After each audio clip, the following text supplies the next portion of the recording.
નમસ્કાર દર્શક મિત્રો, તના સમાચારમાં આપનું હાર્દિક સ્વાગત છે।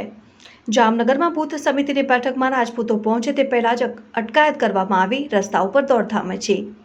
જામનગર શહેરમાં ગુજરાત પ્રદેશ અધ્યક્ષ સી.આર. પાટીલના યોજાયેલા બૂથ સંમેલનના કાર્યક્રમના મુખ્ય ગેટ પાસે ક્ષત્રિય અગ્રણીઓ દ્વારા વિરોધ પ્રદર્શન કરાયું હતું ને કાળા વાવટા ફરકાવ્યા હતા। ક્ષત્રિય યુવાઓ કાર્યક્રમના સ્થળની અંદર પહોંચે તે પહેલા પોલીસ દ્વારા તમામની અટકાયત કરી લેવામાં આવી હતી।